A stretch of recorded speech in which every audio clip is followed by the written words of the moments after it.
bank's empire hadn't faced a real threat in a minute. The streets were finally quiet, business fronts booming, enemies buried or gone. Hustlers were starting to feel safe again, maybe a little too safe. Prez didn't like that. Peace made folks forget who he was, so he made sure every disrespect, big, small, or stupid, got checked. Tonight was one of those stupid ones. A local pimp named Dollar had a house on the East End. Women working, drugs flowing, clients paying. That wasn't the issue.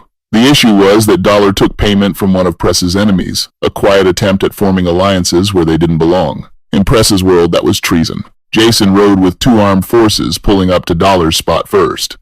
He kicked the door open into a haze of smoke and music. The place smelled like sweat, cheap liquor, bad choices, and ass on sale. Inside, bodies were tangled in shadows, pleasure and pain mixed up in ways only desperation could justify. "What in the fuck?" Jason muttered, eyes scanning. There were naked bodies everywhere, some by choice, others not so much. Then he saw her. A woman locked into a wooden restraint, wrists and neck slotted through a device some sick man thought was entertaining. She wasn't crying. She wasn't fighting, just staring at the floor like she'd learned numbness well. Jason shook his head. This some freaky-deaky rich dude fantasy shit. He clapped his hands loudly. "All females, out, now." The women scrambled, grabbing clothes, not waiting to be told twice, except the one locked in place. The men hesitated, startled by the sudden shift in power. One guy tried to speak, but Jason shut him up with a look cold enough to freeze bone. This wasn't a negotiation. By the time Prez arrived, black suit, no tie, cold, calm, every man in the room was backed against the walls. Dollar stood front and center, chest puffed, but there was fear under the thug bravado. "You really thought I wasn't going to find out?" Prez grilled, walking closer, hands relaxed at his sides like killing was just another task on his list. Dollar snorted a line of coke. "I don't answer to you, Ice. City big enough for both of us." Prez smirked. "I don't share territory, and I sure as hell don't let traitors eat off me while feeding my rivals." Dollar reached behind his back too slowly. There was one gunshot. One body dropped. Prez didn't blink. Blood had barely hit the floor before the room froze solid. Heart stopped, and every man swallowed fear like a stone blocking their breath. Prez looked up, casual. Anybody else confused about who they answered to? There was silence. A moment ago the place was wild, but now even a pin drop would have sounded like a drum line.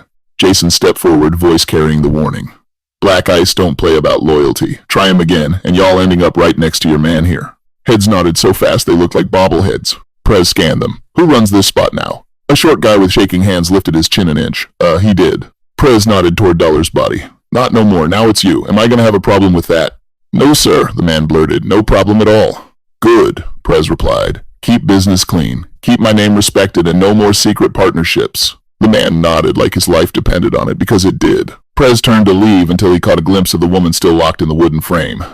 Dark bruises marked her wrists. She had the stare of someone who survived too much. He nodded toward her. "Jay, free her." Jason grinned. That position, though, might have to come back and test that out later just for fuck's sake. Prez shot him a sharp look. "Focus." Jason chuckled, unbothered. "Just because you gotta rush home to wifey don't mean I can't test the waters." Prez ignored him and worked the latch himself, lifting the wood just enough for the woman to slip free. She stumbled, catching herself on his arm.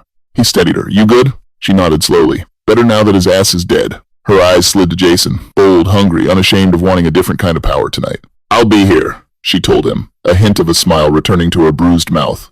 "If you decide to have some fun." Jason raised an eyebrow, impressed. "Hell yeah, I'll be back." Prez stepped between them. "She's off the roster for the night. Damn, let the girl breathe." He looked at the new guy he put in charge. "Make sure she's taken care of. And I don't want to hear about any woman forced into anything in here again. You handle that, or I handle you." "Of course, Ice." The man nodded until his head might have snapped off. "You got that." Prez headed for the door, Jason following, laughter still tucked in his chest. "See, that wasn't so bad," Jason said. "Handled the clown, set new rules, and you still get home in time for bedtime stories with Mrs. Banks." Prez stopped just long enough to speak over his shoulder. "Every threat, big or small, gets addressed. That's how we stay on top." You just tuned into a chapter reading of my Mack's new book, Black Ice 2, House of Kings. Grab your copy on Amazon today.